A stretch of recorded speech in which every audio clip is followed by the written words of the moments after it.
కొన్ని మాటల్ని చదువుకొని మనం ధ్యానంలోకి వెళ్దామండి.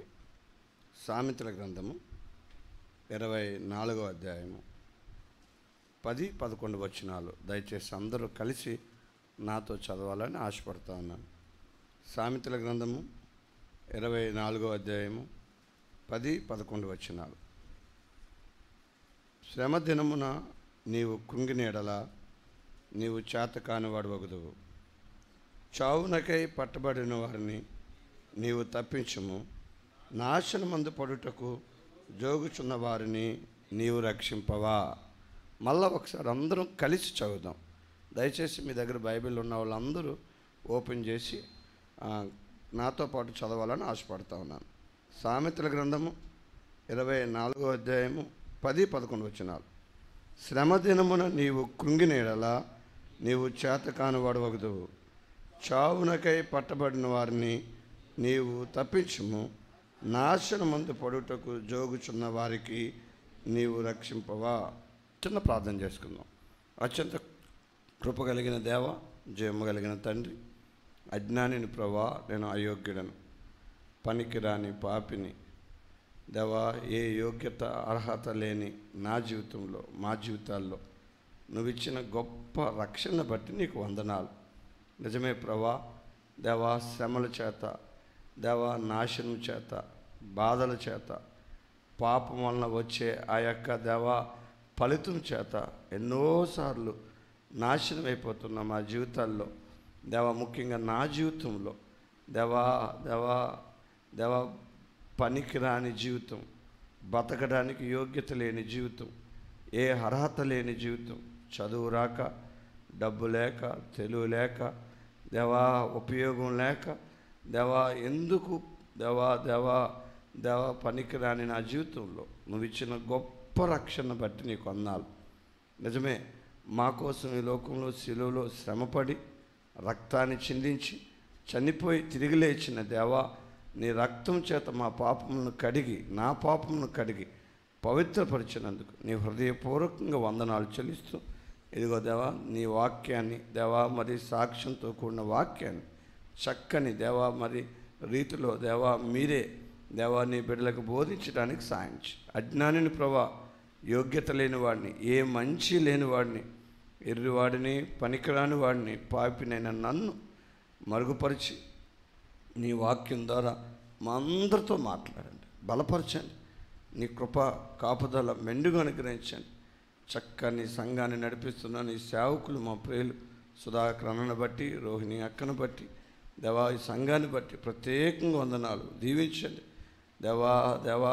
లోకానికి దేవా, మనుషులకి వాళ్ళ ప్రలోభాలకి లొంగకుండా ఎంతో తీవ్రతతో పరిచర్య చేస్తున్న నీ బిడ్డల్ని దేవా దేవా మరి ప్రత్యేకంగా ఆశీర్వదించి నీ కృపలో రాబోయే దినాలు ఇంకా బలంగా వాడుకోమని కోరుకుంటూ యేసు నామములో అడుగుతున్నాం తండ్రి, ఆమె. చాలా చక్కని ఒక మాట ఏంటంటే ప్రియులారా, చాలామంది క్రైస్తవులకి ముఖ్యంగా దేవుని బిడ్డలుగా జీవించే, దేవుని కోసం జీవించే, దేవుని శిష్యులుగా లేదంటే దేవుని కోసం సాక్షిగా జీవించే గొప్ప వ్యక్తులకి దేవుడిచ్చే ఒక సలహా ఏంటంటే, శ్రమ దినమున నీవు కృంగిన ఎడల చేతగాని వాడవద్దు. చాలా స్పష్టంగా ప్రభువారు పరిశుద్ధాత్మ దేవుడు మన కోసం రాయిపించిన మాట ఏంటంటే, కృంగిపోవద్దు. అది చాలామందికి అలవాటుగా, లేకపోతే ఒక లైఫ్లో ఇన్బిల్ట్ అంటారు కదా, అంటే ఆటోమేటిక్గా ఉండే ఒక క్యారెక్టర్ ఏంటంటే కృంగిపోవడం. కానీ ప్రభువు చెప్తున్న ఓ చక్కని సలహా ఏంటంటే కృంగిపోవద్దు. అది కూడా ఎప్పుడు కృంగిపోవద్దు? శ్రమ దినమున నువ్వు కృంగిన ఎడల చేతగానోడు అవుతావు. ఈ లోకంలో చేతగానోడు ఎవరు అంటే గనక 10th ఫెయిల్ అయినోడు కాదు, ఇంటర్ ఫెయిల్ అయినోడు కాదు, ఉద్యోగం రానోడు కాదు. గుర్తుపెట్టుకోండి. చాలాసార్లు మా కుర్రోళ్ళు కొంతమంది 3 సంవత్సరాలు బట్టి రాస్తున్నారు డిఎస్సి, అదేంటది బ్యాంక్ టెస్ట్లో 1 మార్కులో పోతుంది, ప్రిలిమ్స్లో సెలెక్ట్ అవుతున్నారు, ఫైనల్లో పోతున్నారు.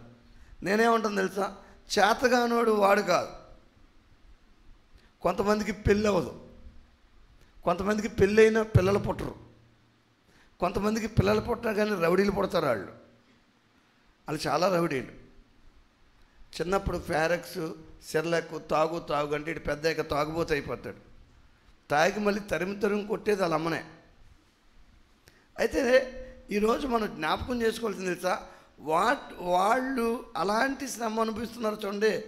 వాళ్ళు ఓ రకంగా చెప్పాలంటే బెటరే. ఎవరికంటే తెలుసా, కృంగిపోయిన వాళ్ళకంటే. పరీక్ష ఫెయిల్ అయినా పర్వాలేదు, కానీ పరీక్ష ఫెయిల్ అయ్యి కూడా కృంగిపోకుండా ఉంటాడు చూడండి, వాడు చాలా తెలివైనవాడు నన్ను అడిగితే. నా ప్రియమైన అన్నదమ్ములారా, అక్క చెల్లెలారా, ఈరోజు మీకు జ్ఞాపకం చేయవలసింది ఏంటో తెలుసా, శ్రమ దినమున నువ్వు కృంగినేడలా చేతగాని వాడు. అంటే మరి ఏం చేయాలి? శ్రమదినాన్ని ధైర్యంగా ఉండాలి, శ్రమదినాన్ని బలంగా ఉండాలి. ఒక కుర్రాడు నాకు వచ్చి ఇలా చెప్పాడు, ఏమనంటే, అన్న నేను అమ్మాయిలు చూడకుండా ఉండలేకపోతున్నాను, అలాగని చూస్తేనేమో అది పాపం, చూడకుండా నేను ఉండలేకపోతున్నాను, అందుకని నేను కృంగిపోతున్నాను, నాకు అసలు దేవుడిని వదిలేలా ఉందన్న అన్నాడు ఒక ఆయన. నేనేం చెప్పాను అడగండి, ఎక్కువ యవనస్తులు ఉన్నారు కాబట్టి చెప్తున్నా. నేనేం చెప్పాను అడగండి ఒక మాట. నాది అదే పరిస్థితి బాబు అన్న. నేను కూడా నీలా చదివేటప్పుడు నాది అదే పరిస్థితి. అయితే మరి సొల్యూషన్ ఏంటన్నా అంటే కృంగిపోకుండా ఉండడం. ప్రేరా, చాలామందికి ఈ దినాల్లో జబ్బు వచ్చి చచ్చిపోవడం కంటే కృంగిపోయి చచ్చిపోతూ ఉన్నారు. కరోనా టైంలో కరోనా వచ్చి చచ్చిపోయిన వాళ్ళ కంటే కరోనా వచ్చేస్తుందేమో అని భయంతో చచ్చిపోయిన వాళ్ళు ఎక్కువ. అందుకే ఈరోజు ఒక పాఠం నేర్చుకుందాం. అదేమిటంటే కనుక, శ్రమదినాన్ని నీవు కృంగిపోవద్దా. ఇలాంటి శ్రమదినాన్ని అనుభవిస్తూ కృంగిపోని ఒక ఇద్దరు వ్యక్తుల్ని ఈరోజు చాలా త్వరగా పరిచయం చేసి ముగించేస్తాను. చూడండి, కీర్తన గ్రంథము 13వ అధ్యాయం. మధ్యలో ఖచ్చితంగా నా సాక్ష్యం చెప్తాను, మధ్యలో చెప్తాను, అప్పుడు మీకు కొంచెం బాగుంటుంది. కీర్తన గ్రంథము 13వ అధ్యాయం. కృంగిపోకుండా ఏం చేయాలి, ఈ భక్తుడు కృంగిపోయే పరిస్థితుల్లో ఏం చేశాడు అనే విషయాన్ని కీర్తన గ్రంథము 13వ అధ్యాయము 1-2 వచనాల్లో చాలా స్పష్టంగా కనబడుతుంది. యెహోవా, ఎన్నాళ్ళ వరకు నన్ను మరిచిపోదువు, నిత్యము మరిచెదవా, నాకెంతకాలం విముఖుడవైందువు, ఎంతవరకు నా మనసులో నేను చింతపడదును, ఎంతవరకు నా హృదయములో పగలంతయు దుఃఖాక్రాంతుడైందును, ఎంతవరకు నా శత్రువులు నా మీద తన్ను హెచ్చించుకొనును.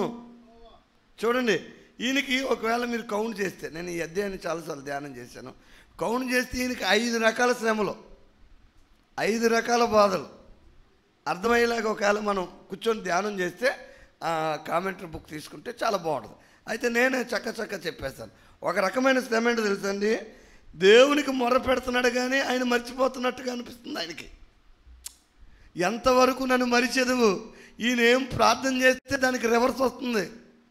ఎంతవరకు విముఖుడు అయిందువు, నాకు ఉద్యోగం ఇవ్వంటే ఉద్యోగం రావట్లేదు, యాక్సిడెంట్ అవ్వకుండా జాగ్రత్తగా తీసుకెళ్ళంటే యాక్సిడెంట్ అవుతుంది, అంత రివర్స్ అవుతుంది ఈయనకి. చూడండి, నిత్యము మరిచెదవా, నాకెంతకాలం విముఖుడమైందువు, ఎంతవరకు నా మనసులో నేను చింతపడదును, నాకు ఉద్యోగం రా అంటే నాకు ఉద్యోగం రావట్లేదు, పక్కోడికి ఉద్యోగం వచ్చేస్తుంది, అది ఇంకా గొప్ప చింత. ఇప్పుడు నాకు రాకపోవడం ఒక బాధ అయితే, పక్కోడికి రావడం ఇంకెక్కువ బాధ. ఆడు ఈడు కలిసి చదువుకున్నారు. మీకు అర్థమైందని నేను చెప్పింది? మనం ఫెయిల్ అయిపోవడం పెద్ద బాధ కాదు, కానీ నా పక్కన ఉన్నవాడు పాస్ అయిపోయాడు అనుకోండి, తట్టుకోలేడు. అలాంటి వాడిని నేను. ఇంకేం చెప్తాను నా సాక్ష్యం? ఎప్పుడు పరీక్ష రాసిన దేవుడి దయ వల్ల నేను అన్నీ పాస్ అయిపోయేవాడిని, 5 తప్ప. నేను పరీక్ష రాస్తే అన్నీ పాస్ అయ్యేవాడిని, ఎన్ని తప్ప అంటే పాస్ అయినవి ఏంటది మీకెళ్ళి తెలుసు. తెలుగు ఒకటే పాస్ అయ్యే టైపు నేను. తెలుగు ఒకటే పాస్ అవుతున్నాను, ఓ పక్కన తల్లిదండ్రులు చాలా పేదోళ్ళు, చాలా ట్రై చేస్తున్నాను పాస్ అవ్వడానికి. కానీ నేను ఎంత ట్రై చేస్తున్నానో అన్నిసార్లు ఫెయిల్ అయిపోయాను. అది కూడా 10th క్లాస్లో. ఫీజు కూడా కట్టడానికి ఇష్టపడలేదు. మీకు తెలుసా, నేను 10th ఫెయిల్డ్. నేను చాలా భయంకరమైన ఏదైతే మొద్దోడిని, చదువురాని చేతగాని వాడిని. దావీదు కూడా అదే అంటున్నాడు, ప్రభువా ఎంతకాలం నాకు విముఖుడివై ఉంటావు, ఎంతకాలం మరిచిపోతావు, నిత్యం మరిచిపోతావా? దావీదు బాధ అంతా ఏంటంటే, దావీదు బాధ మీకు తర్వాత అర్థమయ్యేలా చెప్తాను. ఆయన శ్రమ ఇంకోటి ఉంది, ఈ 4 ఎక్స్ప్లెయిన్ చేశానండి. ఎంతవరకు నా హృదయంలో పగలంతయు, రోజు పగలంతా ఏడవడమే. చూడండి ఎంత బాధ అయింది. అంతేకాదు, తమ శత్రువులు తన మీద హెచ్చించుకొని చంపడానికి ప్రయత్నం చేస్తున్నారు. చుట్టూ శత్రువులే దావీదుకి, ఒక్కడు మిత్రుడిగా లేడు మొదట్లో.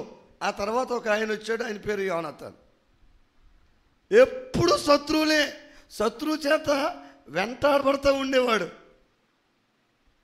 ఎందుకు అంటే గనక కీర్తనల గ్రంథము 38వ అధ్యాయం 20వ వచనంలో చాలా స్పష్టంగా ఒక మాట రాయబడి ఉంటుంది.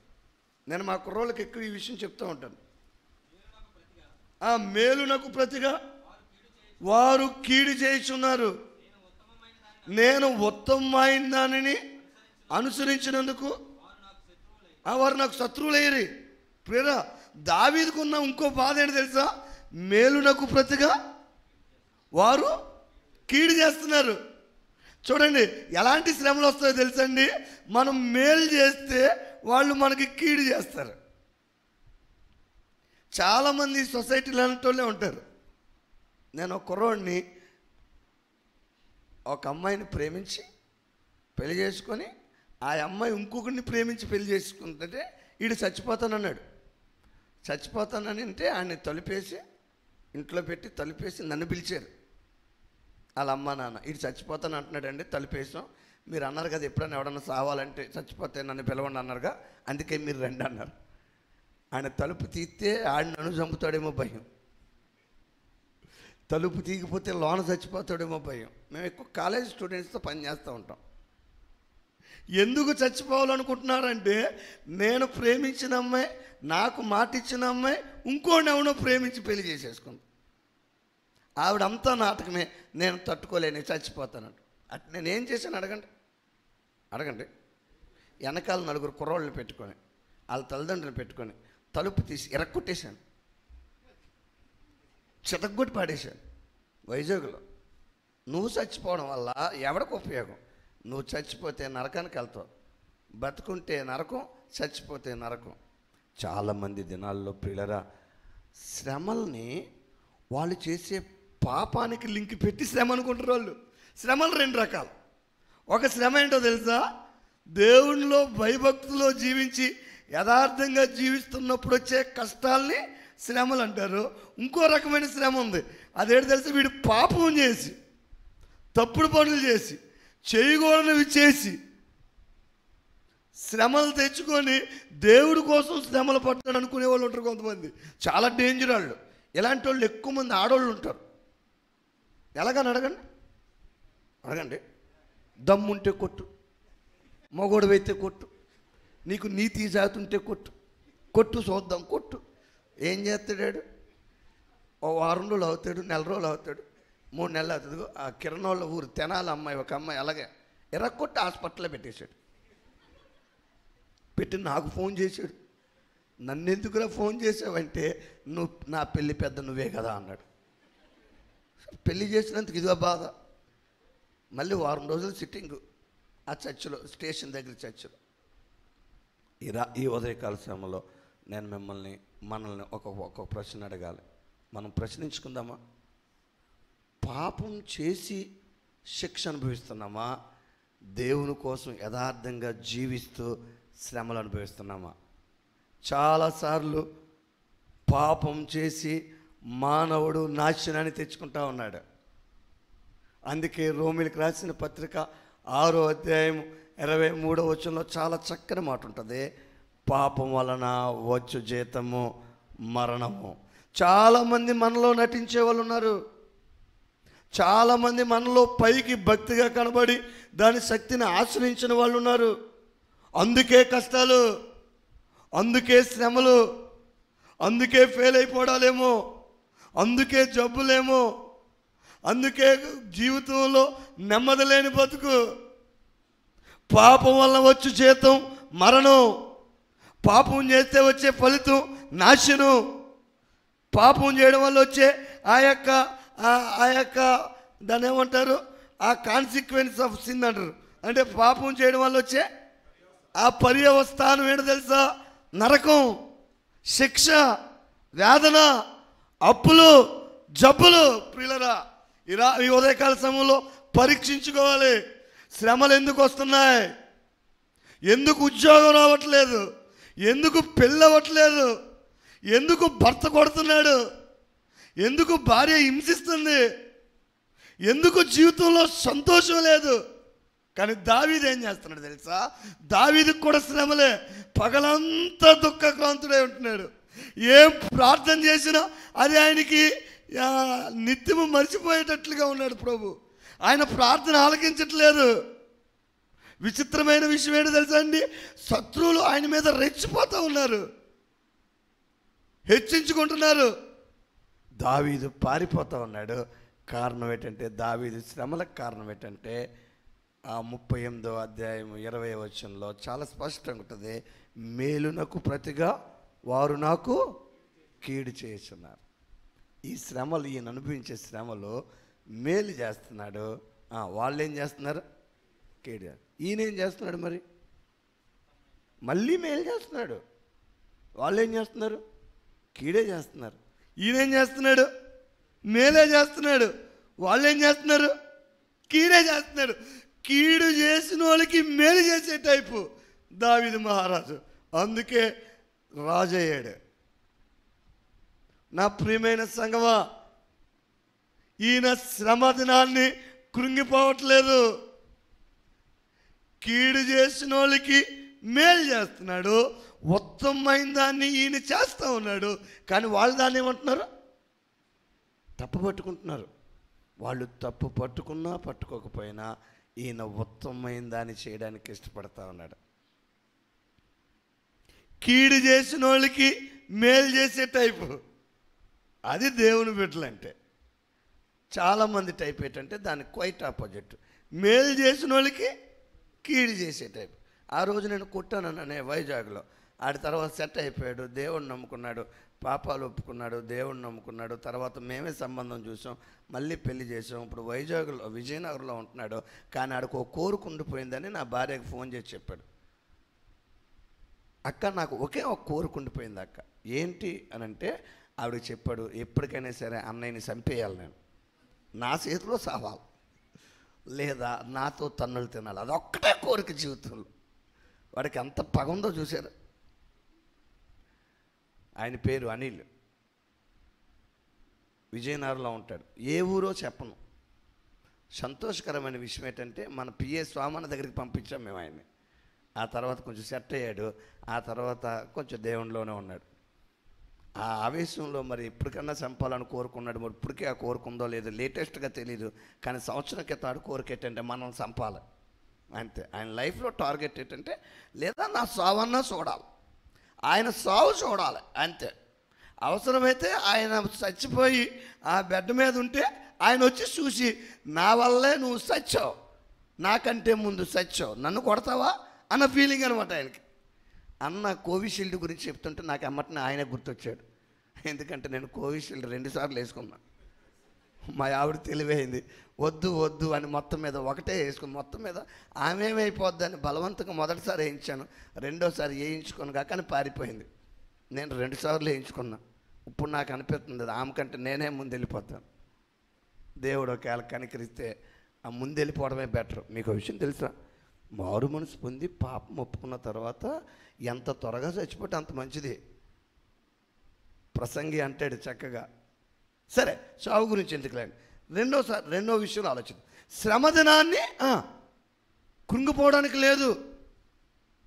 చాలామంది శ్రమదినాన్ని కృంగిపోయి అప్పులు చేస్తున్నారు, జబ్బులు తెచ్చుకుంటున్నారు. దావీదు ఏం చేశాడో మీకు అర్థమయ్యేలాగా ఒకసారి 1 సమూయేలు గ్రంథం లేకపోతే 2 సమూయేలు గ్రంథంలోకి వచ్చేద్దాం. టైం లేదు కాబట్టి చాలా స్పీడ్గానే 2 సమూయేలు గ్రంథం 24వ అధ్యాయం అనుకుంటా, చూడండి.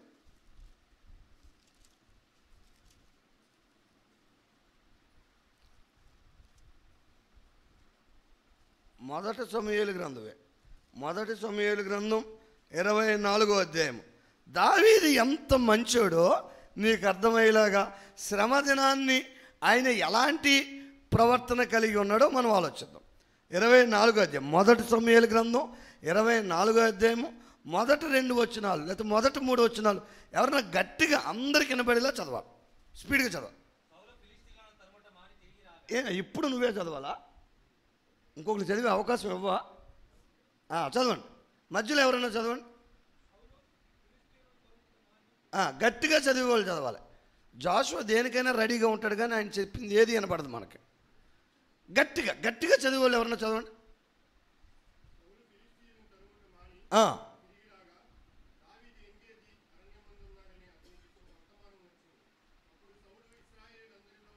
అప్పుడు సౌలు ఇశ్రాయేలు అందరిలో నుండి 3,000 మందిని ఏర్పరచుకొని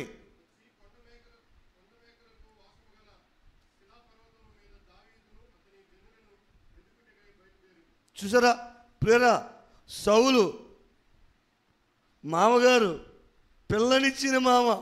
అందుకే ఎప్పుడైనా సరే పిల్లనిచ్చిన మామతో చాలా జాగ్రత్తగా ఉండాలి. నేను ఎప్పుడైనా సరే ఎవరితోనే పెట్టుకుంటాను, కానీ పిల్లనిచ్చిన మామతో పెట్టుకోను, ఆ పిల్లతో పెట్టుకోను. అవసరమైతే బయటోడితోనే పెట్టుకుంటాను. నేను ఎప్పుడు నా భార్యను కొట్టలేదు, దేవుడి దయ వల్ల. ఎందుకు అంటే కనుక ఎవరితోనే పెట్టుకోవచ్చు, పిల్లనిచ్చిన మామతో పెట్టుకుంటే చాలా డేంజర్, ఆ పిల్లతో పెట్టుకుంటే ఇంకా డేంజర్. పిల్లనిచ్చిన మామ, నేను నీకు రాజ్యాన్ని ఇస్తాను ఇచ్చిన మాట ఇచ్చిన సౌలు. ఇంకా గట్టిగా చెప్పాలంటే ఆ యొక్క ఎవరైనా గొలియాతు యుద్ధానికి వచ్చినప్పుడు ప్రజలందరూ ఓడిపోయి చచ్చిపోయే పరిస్థితిలో ఉంటే అంతఃపురం ఎక్కి కూర్చున్న సౌలు. అలాంటి భయంకరమైన పరిస్థితిలో యుద్ధ నైపుణ్యత లేక కూడా దేవుని మీద ఆధారపడి యుద్ధం చేసి ఇశ్రాయేలు ప్రజల్ని రక్షించిన దావీదుని చంపేయాలనుకుంటున్నాడు సౌలు. కీడు చేసిన వాళ్ళకి మేలు చేయడం అంటే ఏంటో తెలుసా అండి? జాగ్రత్తగానండి. సౌలేమో చంపాలనుకుంటున్నాడు దావీదుని. ఆ చంపడానికి 3,000 మందిని వేసుకెళ్ళాడట. ఎంతమందినండి? 3,000 మందిని.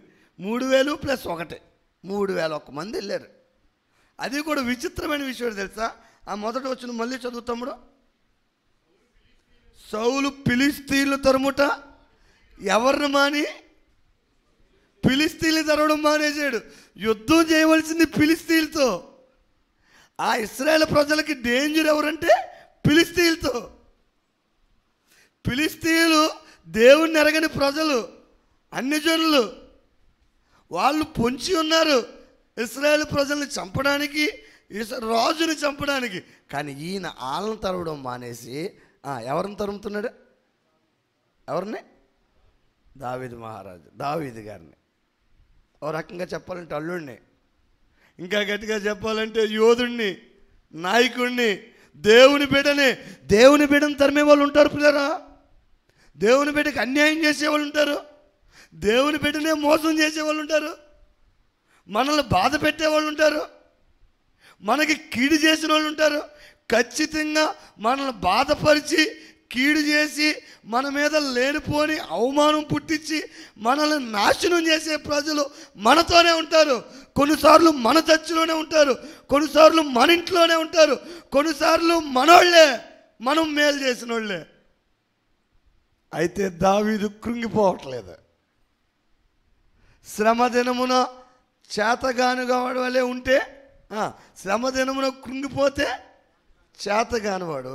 కానీ దావీదు చేతగానివాడుగా కాకుండా చాలా అద్భుతమైన పని ఒకటి చేశాడు. ఏంటో చూడండి, 4వ వచనం. దావీదు జనులు, ఇదిగో నీ దృష్టికి ఏది మంచిదో అది నీవు అతనికి చేయనట్లు. 1 సమూయేలు 24:4 నేను చదివి. ఎవరన్నా గట్టిగా చదవండి. గట్టిగా చదివేలేరా? ఆడపిల్లలు చదువుతారేమో సహజంగా. చదవండి ఎవరన్నా గట్టిగా. నీ శత్రువుని నీ చేతికి అప్పగించునని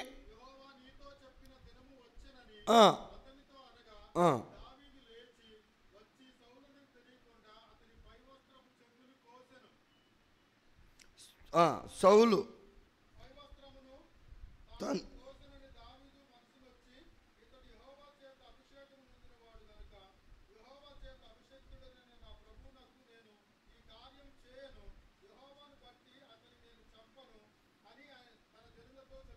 అదండి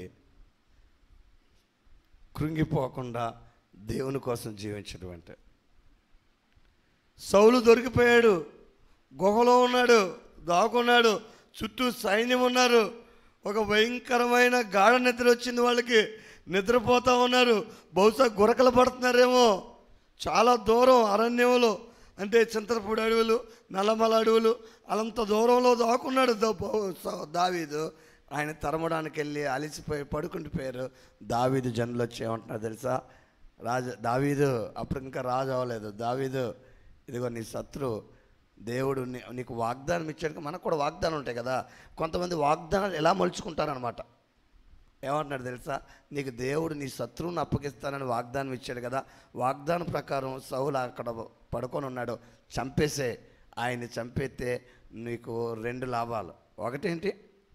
శత్రు బాధ లేదు. రెండోది తెలుసా? రాజు అయిపోతావు. నీ వెనకాల మేమైపోతాం. కొంతమంది జనాలు మనల్ని భలే రెచ్చగొడతారు.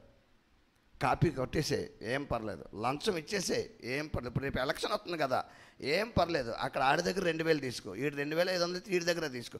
ఎవడిస్తే మొత్తం తీసేసుకో. మరి ఎవడికి వేయాలంటే ఎవడికి వేయకుండా కాముగా ఉండు. డౌట్ వస్తే బూత్లోకి వెళ్ళు, ఎవడికి వేయకుండా వచ్చేసి. కొంతమంది పక్కోళ్ళు ఉంటారు, భలే సలహాలు ఎత్తారు వాళ్ళు. పక్కోళ్ళకి డబ్బు పిచ్చి ఎక్కువ, కానీ ఆడికి డబ్బు పిచ్చి ఎక్కువ అని ఆడు కనబడతాడు. మనం కనబడం, కానీ మనకు డబ్బు పిచ్చి ఎక్కువే. లోన్లో ఎవడు ఫ్రీగా అయితే ఫినాయిల్ కూడా తాగేసే టైప్. రేపు ఎలక్షన్ టైం చూడండి, తాగేసి పడిపోతారు చాలామంది. ప్యాకెట్లు ఇచ్చి తాగేసి పడిపోతాడు. వీడు తాగేసి ఆడు తాగెత్తాడు, ఈడు తాగెత్తాడు, మొత్తం టోటల్గా తాగేసి ఓటు కూడా ఏడీడు. ఏది పడితే అది నొక్కొచ్చేస్తాడు.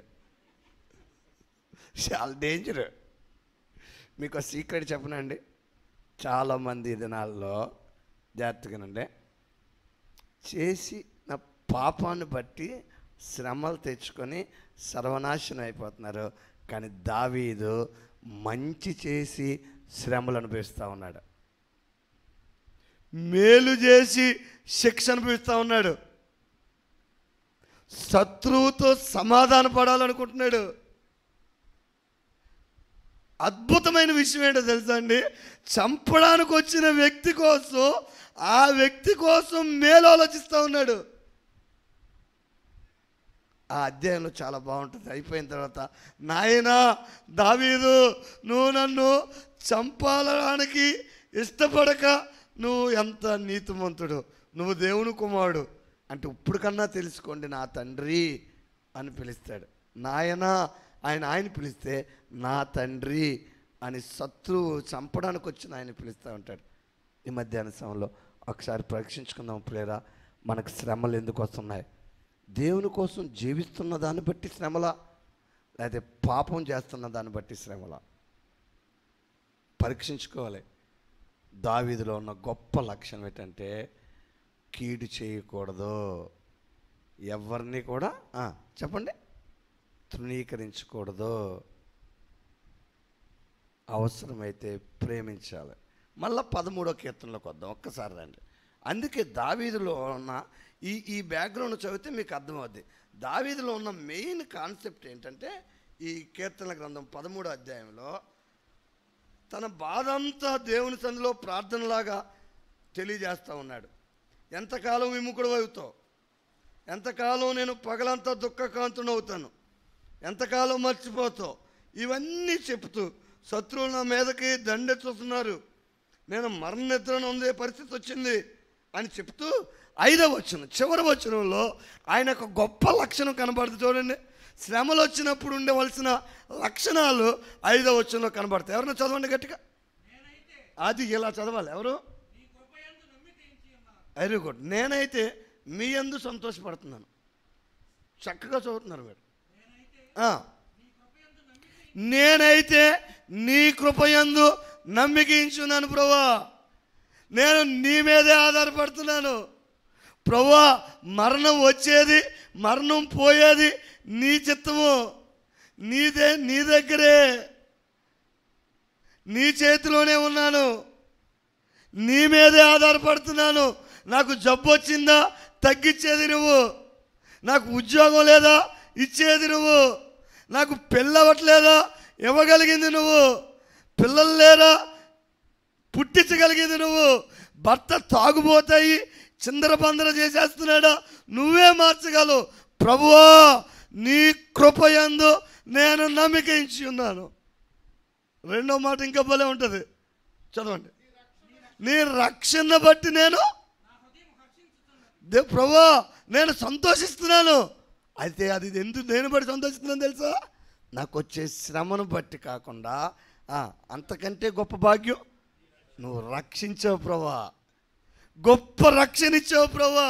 ప్రియమైన సంగమం, ఈ మధ్యాహ్న సమయంలో ప్రపంచంలో అనేక మందికి లేని గొప్ప భాగ్యాన్ని మనం పొందుకోగలుగుతున్నాం.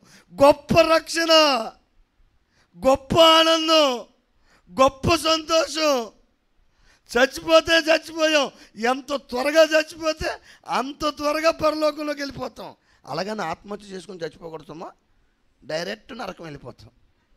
అగ్ని ఆరదు, పురుగు సావదు. అందుకే పౌలు అంటాడు, బ్రతుకుట క్రీస్తే, చావైతేనే మేలు. పిలిపిలి రాసిన పత్రిక 1:21లో బతికినంత కాలం బతుకుతాను, అంతవరకు నీ సేవే చేస్తాను. చచ్చిపోతే బెటరా, ఏం పర్లేదు. జబ్బు వచ్చిందా, కృంగిపోను. అప్పులైపోయా, కృంగిపోను. పరీక్ష ఫెయిల్ అయిపోయా, కృంగిపోను. ఉద్యోగం రాలేదా, కృంగిపోను. లేకపోతే ఇంకేంటమ్మా, ఇంకేంటి, పెళ్ళి అవ్వట్లేదా, కృంగిపోను. వివాహం అంటున్నాడు, ఆయనకు ఆల్రెడీ అయినట్టుందిగా. వివాహం కాలేదా, కృంగిపోను. ఒకవేళ దొరుకునోడు ఆడెవడాడు తాగుబోతూ లేకపోతే భయంకరమైన వ్యక్తి దొరుకుతాడు. ఈ పెళ్లి పెద్దలు చాలా డేంజరు. కొన్నిసార్లు ఈ పెళ్లి పెద్దలు పాస్టర్లు ఉంటారు, వాళ్ళు చాలా డేంజరు. లేనిపోని అన్నీ చెప్పి పెళ్లి చేసేస్తారు. నాకు అలా చెప్పి ఆ అమ్మాయిని చేసేసారు. తీరా చూస్తే ఆ అమ్మాయి అనబిలెవరు. అందుకే దమ్ము ఉంటే కొట్టు, మగోడు వెత్తే కొట్టు అంటే ఏం చేస్తాడు, కొట్టేసి హాస్పిటల్లో పెట్టేశాడు. ఆ తర్వాత తెలిసింది, అమ్మ అది పాపం అంటే ఏది పాపం అండి, మీరు నాకు పెళ్లి చేయడం పాపం కదా అన్నాడు. నువ్వు తెలియదు కదమ్మా, ఈ అబ్బాయి తెలుసు అంటే తెలుసుకోవాలి ఆ పాస్టర్ గారు, తెలుసుకోవాలి. అప్పుడు నేను పాస్టర్ గారిని కాదు, ఇంకా దేవుడి దయ వల్ల ఆడిని 2 దెబ్బలు కొట్టాం ఆ అమ్మాయి ముందే. నీకు ముందే నాటకం మళ్ళీ మాది. ఒరే ఆ పిల్ల ముందే 2 దెబ్బలు వేస్తాను, నువ్వేం బాధపడకు అంటే ఆడంత మంచోడు. ఆ అమ్మాయి ముందు ఎన్ని కొట్టినా పర్లేదన్నా, నన్ను జైల్లో పెట్టకుండా ఉంటే చాలు. వాళ్ళ మామేమో పోలీస్ కేసు పెడతానంటాడు. అందుకని 2 దెబ్బలు కొట్టి, ఎందుకు కొట్టి, ఎరా ఆడపిల్లని కొట్టొచ్చు అని గట్టిగా అంటే, అన్న నా మాట కూడా వినండి, నన్ను ఎందుకు కొట్టానంటే అని ఆడు వివరించడం. ఇదంతా స్కిట్. మళ్ళా ముందే పెద్దల్లో కూర్చున్నాక అప్పుడు మొత్తం అంతా చెబితే వాళ్ళ నాన్న ఆ పాస్టర్ గారు ఆ అమ్మాయిని తిట్టి మారు మనసు పొందడానికి పొందమని చెప్పి గట్టిగా ఇదైతే దేవుడి దయ వల్ల పిల్లలు 2 సెటిల్ అయ్యారు. 2 పిల్లలు. ఆ అమ్మాయి డాక్టర్. నేనేం చెప్పాలనుకుంటున్నా తెలుసా? పాపం చేస్తే శిక్ష వస్తుంది. నోరుంది కదా అని ఏది పడితే అది మాట్లాడితే శిక్ష వస్తుంది. అబద్ధాలాడితే శిక్ష వస్తుంది. భర్తను దమ్ముంటే కొట్టు, కొట్టు అంటే ఇరక్కొట్టేస్తాడు. అది శ్రమ అనుకుంటే కుదరదు. చాలామంది భర్తకు విధేయత చూపక ఇష్టానుసారంగా జీవించి శ్రమలు తెచ్చుకుంటూ ఉన్నారు. చాలామంది భార్యని ప్రేమించక, తల్లిదండ్రుల్ని గౌరవించక, ఇష్టానుసారమైన జీవితం, భయం లేని బతుకు. దేవుడంటే భయం లేదు, దేవుని వాక్యం అంటే భయం లేదు. కానీ దావీదు మహారాజు ఏమంటున్నాడో తెలుసా? ప్రభువా నేను అభిషక్తుడిని నేను చంపనగాక దేవుడి భయం. దావీదులో ఉన్నది ఎవరికి భయపడుతున్నాడండి? దేవుడు భయపడుతున్నాడు. ఎందుకో తెలుసా? దేవుడిచ్చిన రక్షణను పొందుకున్నాడు ఆయన. ఎవరైతే పాపాలు ఒప్పుకొని, జాగ్రత్తగానండి, ఎవరైతే పాపం ఒప్పుకొని యేసు ప్రభు దగ్గర క్షమాపణ అడిగి, యేసయ్యా నేను పాపినయ్యా, నా పాపాన్ని క్షమించు అని ఎవరైతే పాపం ఒప్పుకొని క్షమాపణ అడిగి పశ్చాత్తాపంతో దేవుని సందులో గడుపుతాడో దేవుడు వాళ్ళ పాపాలు క్షమిస్తాడు. వాడి జీవితాంతం సంతోషమే. దేనికి భయపడక్కర్లేదు, ఎవరికి భయపడక్కర్లేదు, కృంగిపోక్కర్లేదు. ప్రియమైన వారులారా, చాలామంది దినాల్లో పాపంలోనే జీవిస్తున్నారు, పాపం కోసమే బతుకుతున్నారు. అందుకే భయం. ఎవరైతే పాపం ఒప్పుకుంటారో పాపం ఒప్పుకున్నట్టుగా కనబడుతున్నారు, కానీ వాళ్ళు పాపాలు ఒప్పుకోరు. అందుకే మత్తయి సువార్త 15వ అధ్యాయము 7వ వచనంలో యేసు ప్రభువారు చాలా చక్కని ఒక మాటను జ్ఞాపకం చేస్తారు. తీయండి, మత్తయి సువార్త 15వ అధ్యాయము 7వ వచనం. వేషధారులారా, ఈ ప్రజలు తమ పెదవులతో నన్ను గణపరచుదురు కానీ వారి హృదయము నాకు దూరంగా ఉంటుంది. ఆ తర్వాత కూడా చదువుతాం. మనుషులు కల్పించిన పద్ధతులు దైవోపదేశకులని. ప్రియగా ఇది నాలో చాలామంది వ్యర్థంగా ఆరాధించే వాళ్ళు ఉన్నారు, దేవుణ్ణి ఆరాధించే వాళ్ళు ఉన్నారు. చాలామైన వ్యర్థమైన బోధలు. నాకు సుధాకర్ అన్న అంటే చాలా ఇష్టం ఎప్పటి నుంచో. ఎవరన్నా కొత్తగా మా ఇంటికి వస్తే ఖచ్చితంగా ఈ చర్చికే పంపుతాను. ఓ ఫ్యామిలీని కూడా ఇక్కడికి పంపించాను. ఎందుకంటే రైట్ డాక్ట్రిన్, రైట్ టీచింగు, పాపపు ఒప్పుకోలు, పశ్చాత్తాపంతో పాపం ఒప్పుకోవడం, పాపం కప్పుకోవద్దు, ఒప్పుకుంటే 2 లాభాలు. ఈ లోకంలో సంతోషం, చనిపోయాక పరలోకం. చాలామంది పాపం గురించి ప్రసంగాలు లేని సేవకులు, వేషధారణ జీవితం. ఒక ఆయన ప్రసంగం చేశాడు, చాలా బాధ అనిపించింది. అదేంటంటే పరీక్షల టైంలో మీరు పరీక్షలు అయితే కనుక నేను ఒక ప్రార్థన చేసి పెన్ను ఎత్తాను, ఆ పెన్నుతో రాయండి, పరిశుద్ధాత్మ దేవుడే రాసేస్తాడు, పరిశుద్ధాత్మ దేవుడు రాసేస్తాడు. నేను పెన్ను ఎత్తాను అని ఆ పెన్ను అమ్మాడు. ఆ పెన్ను ఖరీదు ఎంత అంటే 1000 రూపాయలు. బాధాకరమైన విషయం ఏంటంటే పరీక్ష పరిశుద్ధాత్మ దేవుడు రాస్తాడు, నీడెళ్ళాడు చదవకుండా, పరిశుద్ధాత్మ దేవుడు ఏమి రాయలేదు. ఆడనుకుంటున్నాడు తెల్ల కాగితమే దేవుడు రాశాడేమో, దుద్దూడికి కనబడుతుంది, మనకు కనబడుతుంది అనుకుంటున్నాడు. ఆడు పరీక్షలన్నీ రాశాక అన్నీ ఫెయిల్ అయిపోయాడు, దేవుడికి దూరం అయిపోయాడు. అసలు దేవుడే లేడని తిరుగుతున్నాడు ఈరోజు. పరిశుద్ధాత్మ దేవుడు కష్టపడి చదివితేనే సహాయం చేస్తాడు, లేకపోతే సహాయం చేయడు. పరీక్ష పెన్ను 1000 రూపాయలకి అమ్మేస్తున్నాడు ఒకడు. ఇంకొకటి నేను చాపెత్తాను, ఆ చాప నుంచి ప్రార్థన చేస్తే డైరెక్ట్ పరలోకం వెళ్ళిపోద్ది, అంత డైరెక్ట్గా వచ్చేద్ది. చాప ఖరీదు 3000, 30 రూపాయల చాప 3000కి అమ్మేస్తున్నాడు. బిజినెస్ అయిపోయింది. భారతదేశంలో క్రైస్తువులను హింసించడానికి ఒక కారణం ఏంటో తెలుసా అండి? భారతదేశంలో ఉన్న 100కి 90 మంది క్రైస్తవులు బిజినెస్ పీపుల్. క్రైస్తవులు చాలామంది, మనం క్రైస్తవుల కోసం ప్రార్థన చేస్తున్నాం కానీ చాలామంది క్రైస్తవులు పేరుకి క్రైస్తవులు, మారు మనసు లేని క్రైస్తవులు, పాప క్షమాపణ అనుభవం లేని క్రైస్తవులు, దేవుని దగ్గర సరి చేసుకోలేని క్రైస్తవులు. ఈరోజు ఆ గుంపులో మనం ఉన్నామా? పరీక్షించుకోవాలి. వేషధారులారా, వారి పెదవులు మాత్రం నన్ను గణపరుస్తున్నాయి కానీ వారి హృదయము చాలా దూరంగా ఉంది. పరిసయ్యులు శాస్త్రుల గురించి చెప్పబడిన మాట అది, వాళ్ళ గుంపుతో చెప్పబడిన మాట, యేసు ప్రభు చెప్పిన మాట. ఈ రాత్రి ఈ మధ్యాహ్న సమయంలో పరీక్షించుకుందాం ప్రియులారా. చాలామంది పేరుకి క్రైస్తవులు, కానీ దావీదు పాపం ఒప్పుకున్న క్రైస్తవుడు, క్షమాపణ అడిగిన క్రైస్తవుడు, రక్షణ బట్టి హర్షించుచున్నాడు.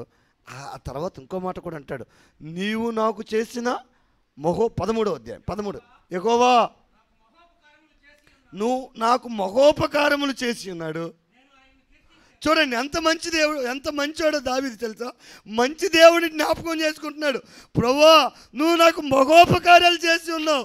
సౌలు తరిమితే తరిమాడు, కొడితే కొట్టారు, పర్వాలేదు, కానీ నేను జ్ఞాపకం చేసుకుంటే నువ్వు చేసినవి నాకు మహోపకారాలు ఎన్నో. దేవుడు చేసిన మేలు జ్ఞాపకం చేసుకుంటున్నాడు. మనలో చాలామంది టైపాడు తెలుసా, దేవుడు చేసిన మేలు అస్సలు జ్ఞాపకం చేసుకోరు. శ్రమ వస్తే మాత్రం నాకే ఎందుకు రావాలి, నాకే ఎందుకు ఇలా కావాలి, నాకే ఎందుకు పిల్లలు లేరు, నేనే ఎందుకు ఫెయిల్ అవ్వాలి, నాకే ఎందుకు ఉద్యోగం రావట్లేదు, నా బతికే ఎందుకు ఇలాగైపోయింది, కృంగిపోతూ ఉంటారు. కానీ దావీదు అలా అంటలేదు. దేవుడు చేసిన మేలుని జ్ఞాపకం చేసుకొని దేవుణ్ణి స్తుతిస్తూ ఉన్నాడు. ఈ మధ్యాహ్న సమయంలో ఒకసారి పరీక్షించుకుందామా ప్రేరా? కృంగిపోయే గుంప, లేదు అంటే కనుక దేవుణ్ణి బట్టి స్తుతించి దేవుణ్ణి కొనియాడే గుంప. 2 రెఫరెన్స్లు చూపించి నేను ముగించేస్తాను. ఒకటి రెఫరెన్స్ ఏంటో తెలుసా? కీర్తన గ్రంథము 4వ అధ్యాయము 4వ వచనంలో చాలా స్పష్టంగా దేవుడు ఈ దినం మనతో జ్ఞాపకం చేస్తున్నాడు. అదేంటో తెలుసా? కీర్తన గ్రంథము 4వ అధ్యాయము 4వ వచనం, భయము నొంది పాపము చేయకుడి. హలో ప్రియమైన వారలారా, భయము నొంది పాపము చేయకుడి. మళ్ళీ చెప్పండి, వెనకాల చెప్పండి, భయము నొంది పాపము చేయకుడి. చాలామందికి భయం లేదు, భయం లేని జీవితం. దేవుడంటే భయం లేదు, భర్త అంటే భయం లేదు. భర్తకు భయపడే ఆడపడుచులు ఎంతమంది ఉన్నారు ఇక్కడ? దయచేసి చెయ్యెత్తండి అని నేను అన్నాను. ఎందుకంటే అంత నాటకమే. భర్త అంటే భయం లేదు, అత్తంటే భయం లేదు, భార్య అంటే గౌరవం లేదు, తల్లిదండ్రులంటే భయం లేదు, సేవకుడంటే భయం లేదు, ఆత్మీయ తండ్రి దేవుని వాక్యం అంటే భయం లేదు, ప్రభువులో బలలో చేయవేయడం అంటే భయం లేదు. భయం లేని జీవితం. అందుకే పాపంలో జీవిస్తూ ఉన్నాడు మానవుడు. కానీ ప్రభు ఏమంటున్నాడు తెలుసా? భయము నొంది పాపం చేయొద్దు. పాపం అంటే ఏంటో మీకు చాలా విషయాలు తెలుసు. నేను 3 విషయాలు జ్ఞాపకం చేస్తాను. మార్కు సువార్త 7:21 ఉంటాయి, తీయొద్దులేండి. అక్కడ 3 విషయాలు నేను జ్ఞాపకం చేస్తాను. ఈ మధ్యకాలంలో ఎక్కువ మంది చేసే పాపాలు అక్కడ చాలా స్పష్టంగా ఉంటాయి. 13 పాపాలు ఉంటాయి. అందులో ఒక పాపం ఏంటో తెలుసా అండి? జాగ్రత్తగా అండి. చాలామంది చేసే భయంకరమైన పాపం ఏంటంటే అహంకారం, అహంభావన. నా మాటే నెగ్గాలి, నేను చెప్పిందే జరగాలి. అందుకే సామెతల గ్రంథము ఆ యొక్క 13వ అధ్యాయము 10వ వచనంలో అహంకారానికి చిన్న శాంపుల్ అక్కడ చాలా స్పష్టంగా చెప్తాడు. తీయను ఒకసారి, అది చూస్తే బాగుంటుందేమో. చాలామందికి ఈ పాపం ఉంటుంది. ఇది కనబడిన పాపం. అందరు క్రైస్తవులకి 95% ఉండే పాపం ఇది. సామెతల గ్రంథము 13వ అధ్యాయం 10వ వచనం, గర్వం వలన జగడమే పుట్టును, ఆలోచన వినేవాడికి ఏమో జ్ఞానం కలుగుతుంది. గర్వం వలన ఏమవుతుంది? జగడాలే పుడతాయి. నాన్నగారు చెప్పండి, అందరూ చెప్పండి పిల్లరా. గర్వం వలన జగడం పుట్టును. మళ్ళీ చెప్పాలి, అందరూ చెప్పాలి. ఆ వెనకాల ఉన్న అన్నోళ్ళు చెప్పట్లేదు. గర్వం వలన జగడం పుట్టును. అన్నదమ్ములకి జగడం వస్తుందంటే ఏముంది మధ్యలో? గర్వం. అత్త కోడలకి జగడం వస్తుందంటే ఏమున్నట్టు మధ్యలో? గర్వం. పక్కింటి వాళ్ళకి మనకి జగడం వస్తుందంటే ఏమున్నట్టు? గర్వం. ఇంతకు ఎవరికి ఉన్నట్టు? అత్త కోడలకి జగడం వస్తుందండి, గర్వం ఉన్నట్టు లేదా? ఎవరికి ఉన్నట్టు? అత్తకు ఉన్నట్టు, కోడలకు ఉన్నట్టు? ఇద్దరికి ఉన్నట్టు. మీకెళ్ళి తెలుసు, చూస్తున్నాడు ఇంట్లో పాపం. భార్య ఆగమంటే ఆగదు, అమ్మ ఆగమంటే ఆగదు. అందుకే ఈయన బయటకు పోతాడు. ఈయనంటే ఈయన కాదు, బయట వాళ్ళు. అమ్మలారు మీకు విషయం చెప్పనండి, చాలామంది గర్వంగా జీవించి నా మాటే నెగ్గాలి, నేను చెప్పిందే జరగాలి, నా ఇష్టం, నాకు తెలుసు అనే గర్వంతో కుటుంబాలు సర్వనాశనం చేసుకుంటున్నారు. అందుకే దేవుడు అంటున్నాడు, భయము నొంది పాపం చేయకుడు, వేకునే లేవగానే వాక్యమును ధ్యానం చేసుకోండి. వాక్యం అని ఉండదు కానీ వేకునే లేవగానే ధ్యానం చేసుకోండి. సందర్భం వచ్చింది కాబట్టి అడుగుతున్నాను. మన సహవాసంలో, మన హెబ్రోను బ్రదర్ అండ్ సహవాసాల్లో మనం యేసు ప్రభు ఫోటో పెట్టం కానీ వాక్యాలు రాస్తాం చక్కగా. వాక్యాలు అంటే కూడా నాకు ఇష్టం. కానీ ఒక్క ప్రశ్న అడుగుతున్నాను, ఏమనుకోకండి. ఇక రాసిన వాక్యాలన్నీ కణత వచ్చిన వాళ్ళు ఎవరైనా ఉంటే చేయొద్దండి, నేను ప్రైజ్ చెప్తాను. VBSలో వెళ్ళిన వాళ్ళకి అన్న ప్రైజ్ ఇచ్చాడు కదా, ఈసారి నేను ఎత్తాను. ఇక్కడున్న వాక్యాలన్నీ కణత వచ్చిన వాళ్ళు ఎవరైనా ఉంటే చేయొద్దండి, ఈసారి ట్రై చేయండి. భయము నుండి పాపం చేయకుండా ఉండాలంటే హృదయంలో ఏముండాలి? వాక్యం ఉండాలి. అందుకే 119వ కీర్తనలో అంటాడు, అన్నీ దావీదు మీద వెళ్తున్నాను ఈరోజు, గమనించాను. అంటాడు, దేవా పాపము చేయకుండానట్లు నీ వాక్యమును నా హృదయంలో ఉంచుకొనిచున్నాను. పిల్లరా, వాక్యము జీవితాన్ని బాగు చేస్తుంది. వాక్యము బ్రతుకుని బాగు చేస్తుంది. నీరు కట్టి ఫలింప చేస్తుంది. నీటి కాలువ యోరన నాటబడిన చెట్లాగా చేస్తుంది. వాక్యం ధైర్యం ఇస్తుంది, వాక్యం బలం ఇస్తుంది, వాక్యం శక్తినిస్తుంది. చాలామంది కృంగిపోతూ ఉన్నారు. కృంగిపోయి చచ్చిపోయిన ఒక ఎగ్జాంపుల్ చెప్తాను, జాగ్రత్తగానండి. పోయిన సంవత్సరమే ఇంటర్మీడియట్ ఎగ్జామ్స్ రాసింది ఒక అమ్మాయి, జాగ్రత్తగా. ఇంటర్మీడియట్ ఎగ్జామ్ రాసింది, ఇంటర్మీడియట్ రిజల్ట్ వచ్చింది. రిజల్ట్ రాగానే చూసింది, నిజానికి చాలా తెలివైన అమ్మాయి, బాగా చదివే అమ్మాయి. కానీ రిజల్ట్ రాగానే ఆ అమ్మాయి రిజల్ట్ చూసింది. అది కూడా అమ్మాయికి నెట్ లేదు, వైఫై లేదు. అందుకని తన ఫ్రెండ్కి ఫోన్ చేసింది, ఏమే రిజల్ట్ వచ్చింది, నువ్వు చూసుకున్నావంటే చూస్తాను, నీ నెంబర్ కూడా చూస్తాను అంది. చూసి ఇద్దరు నెంబర్లు చూసి నా రిజల్ట్ పంపంటే రిజల్ట్ పంపింది. తన ఫ్రెండ్ రిజల్ట్ చూసుకుంది. అన్నీ బాగా ఫస్ట్ క్లాస్ స్టూడెంట్, 90% వచ్చే మార్కులు వచ్చే స్టూడెంట్ ఇంగ్లీష్లో 1 మార్కుతో ఫెయిల్ అయిపోయింది. అమ్మ నాన్న ఇంట్లో లేరు. చూసింది చాలా బాధపడి ఇక అమ్మ నాన్న ఇంట్లో లేరు, ఒక్కతే ఉంది, చాలా కృంగిపోతూ ఉంది. నేను ఫెయిల్ అయిపోవడం పెట్టి ఎవరికి చెప్పుకోను, ఏం చేయను, అట్లాగా బాధపడిపోతూ ఉంది. బాధపడి ఏం చేసింది తెలుసా అండి? ఆ యొక్క ఎవడో చెప్పిన విషయం గుర్తొచ్చింది, అంతకుముందు ఎవరో చచ్చిపోయిన విషయం గుర్తొచ్చింది. ఫ్యాన్ చూస్తుంది, ఫ్యాన్ కనబడుతుంది. ఇక నేను బతకడం వేస్ట్, ఈ అవమానం తట్టుకోలేనని పాపం ఫ్యాన్ కూరేసుకొని చచ్చిపోయాను. ఎవడో ఏమో అనుకుంటాడని చచ్చిపోతాడు వీడు, ఎవరో ఏమో అనుకుంటారని కృంగిపోతారు కొంతమంది. మనుషుల వైపు అస్సలు చూడొద్దు ప్రియులరా, దేవుడి వైపు చూద్దాం. అవసరమైతే సహిద్దాం, తట్టుకుందాం. ఇంకా గట్టిగా చెప్పాలంటే దావీదులాగా దేవుని స్తుతించి సువార్త ప్రకటించడానికి ప్రయత్నం చేద్దాం. ఆ తర్వాత వచ్చిన అదే ఉంటుంది, అదేమిటంటే శ్రమ దినమున నీవు కృంగిన ఎడల నీవు చేతగానివాడవద్దు. ఆ తర్వాత వచ్చిన ఏముంటుంది చూడండి, చావునకై పట్టబడిన వారిని నువ్వు తప్పించవా. పేరా ఎంతోమంది చచ్చిపోతూ ఉన్నారు. ఒకవేళ పాపాలు ఒప్పుకొని క్షమాపణ అడిగి బాప్తీసం తీసుకున్న వాడు అయితే నువ్వు చనిపోయినా పరలోకానికి వెళ్తావు, కృంగిపోవద్దు. కానీ రక్షణ అనుభవం లేక ఎంతోమంది నశించిపోతున్నారు, చచ్చిపోతున్నారు, చంపేసుకుంటున్నారు. వాళ్ళకి సువార్త ప్రకటించాలి, వాళ్ళ గురించి బోధించాలి. నిజమైన క్రైస్తవుడు, బలలో చేవేసే క్రైస్తవులు చేయవలసిన పని ఏంటి తెలుసా? ఆయన మరణమును ప్రచురించాలి, సువార్త ప్రకటించాలి. సువార్త ప్రకటించవలసిన బాధ్యత నీ మీద నా మీద ఉంది. ఈ అమ్మాయి ఉత్తిన ఇంటర్మీడియట్ ఫెయిల్ అయితేనే చచ్చిపోవాలా? బాధాకరమైన విషయం ఏంటని అడగండి ఒకసారి. ఆ అమ్మాయి చచ్చిపోయి శవాన్ని తీసుకెళ్ళేటప్పుడు ఆ హాల్ టికెట్ చూశారు, తీసి ఒక్కసారి అసలు ఏంటి, ఎందుకు, ఎన్ని మార్కులు వచ్చాయో చూద్దామని ఒక ఆయన దాని ఏమంటారు మార్కులు చూస్తూ ఉంటే మార్కులు 34 వచ్చి ఫెయిల్ అయిపోయింది ఇంగ్లీషు.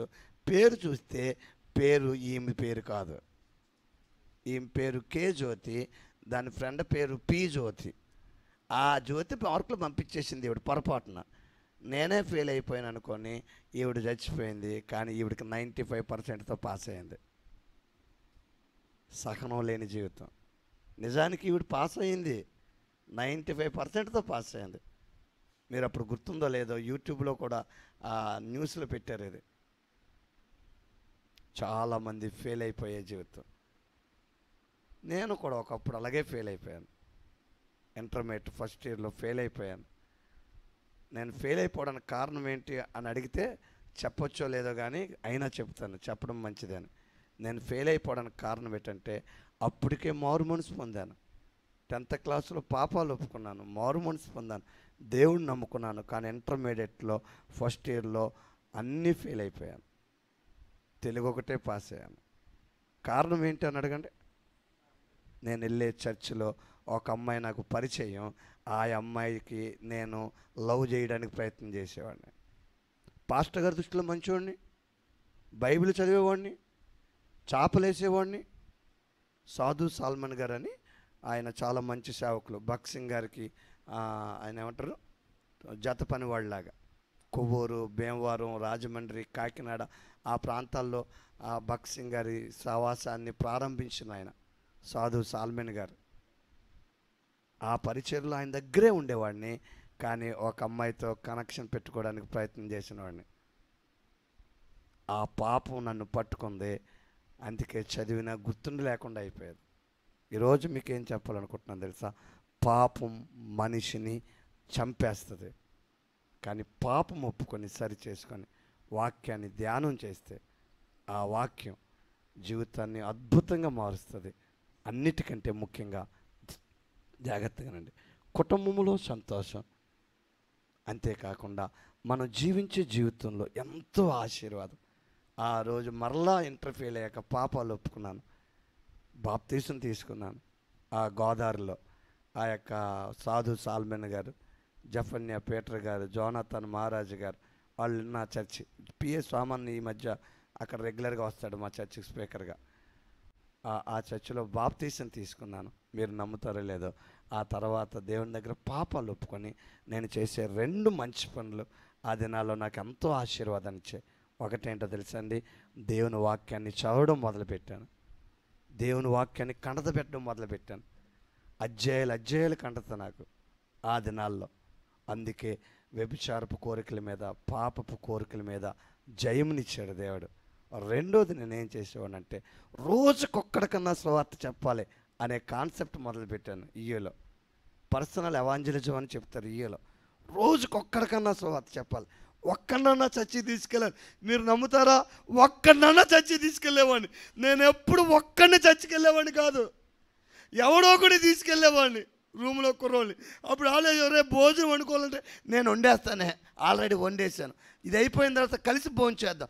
ఆడి కోసం చికెనో మటనో తెచ్చి కలిపి భోజనం వండి తినడానికి తీసుకెళ్ళేవాడిని. ఫోన్లో పేరే ఒక భోజనం ఉంటుందని వచ్చేసేవాడు.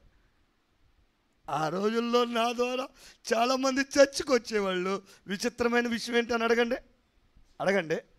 ఆ రోజు చర్చికి వచ్చి తర్వాత మారు మనసు పొంది ఈయుకి వచ్చి పాపాలు ఒప్పుకున్న వాళ్ళు ఈరోజు అనేక మంది చాలా గొప్ప గొప్ప వాళ్ళు అయ్యారు. చెల్లమ్మ, అమ్మ, అయ్యా, తమ్ముడు, దేవుడు నిన్ను వాడుకోవాలనుకుంటున్నాడు. నువ్వు గొప్ప వ్యక్తిగా ఉండాలనుకుంటున్నాడు. నీ ద్వారా అనేక మందిని రక్షించాలనుకుంటున్నాడు. హైదరాబాద్ వెళ్తే అక్కడ నాకు ఫ్రెండ్స్ ఉంటారు, వైజాగ్ వెళ్తే అక్కడ ఫ్రెండ్స్ ఉంటారు, బాంబే వెళ్తే అక్కడ నాకు ఫ్రెండ్స్ ఉంటారు. అన్నకి ఎలా ఫ్రెండ్స్ ఉంటారో అన్నంత కాకపోయినా కొంతమంది ఫ్రెండ్స్ ఉంటారు. ఎలాగని అడగండి. సువార్త చెప్పిన వాళ్ళు ఎవరికన్నా సువార్త చెప్పావా? ఎవరికన్నా నీ గురించి ఎక్కువ బాధపడిపోయి కృంగిపోవడమేనా? నశించిపోతున్న వాళ్ళ కోసం ఎప్పుడన్నా కృంగిపోయి ఉపవాసం ఉండి ప్రార్థన చేసావా అన్న సాక్ష్యం చెప్పమన్నాడు కాబట్టి ఈ మాటలు చెప్తున్నా. దేవుడు 10th ఫెయిల్ అయినవాడిని, ఇంటర్ ఫెయిల్ అయినవాడిని. నేను సువార్త చెప్పడం మొదలుపెట్టాక ఎక్కడా ఫెయిల్ అవ్వలేదు. ఇంటర్ పాస్ అయ్యాను, డిగ్రీ పాస్ అయ్యాను, బీఈడీ పాస్ అయ్యాను, ఏది రాత్రి అది పాస్ అయ్యాను. స్కూల్లో టీచర్ అయ్యాను, ఏఎంజీ స్కూల్లో. అందులో కొన్ని రోజులకి ప్రిన్సిపాల్ అయ్యాను. 98 డిఎస్సిలో ఫస్ట్ లిస్ట్లో సెలెక్ట్ అయ్యాను. ఫస్ట్ లిస్ట్లో. అప్పుడు పోస్టులు ఎక్కువ, సెలెక్ట్ అయిన వాళ్ళ లిస్టు తక్కువ. ఆ టైంలో బీసీసీ వాళ్ళని తొక్కేశారు. 98 డిఎస్సిలో టీచర్ పోస్ట్ వచ్చింది. ఆ తర్వాత మళ్ళీ బాబు గారు బయటకు వచ్చారు, మళ్ళీ ఎగ్జామ్ పెట్టారు వీళ్ళకి ఇవ్వకుండా. ఆ తర్వాత అట్లాగా అప్పుడు నేను ఏఎంజీలో జాయిన్ అయ్యాను, టీచర్ అయ్యాను, ప్రిన్సిపాల్ అయ్యాను. పెళ్ళి కాకముందే నాకు ఒక కారు, ఒక జీపు, ఒక హై లెవెల్ సువార్త చెప్పాను. చరిత్ర మారిపోయింది. పేర 2 మీకు జ్ఞాపకం చేస్తున్నాను. ఒకటేంటో తెలుసా? కృంగిపోవడం మానేశాను. రెండోది సువార్త చెప్పడం మొదలెట్టాను. చరిత్ర మారిపోయింది. దేవుడు మీ చరిత్ర మార్చడానికి సిద్ధంగా ఉన్నాడు. కృంగిపోవద్దు. చచ్చిపోతావా? పర్లేదు ప్రభు, నీకోసం చచ్చిపోతాను.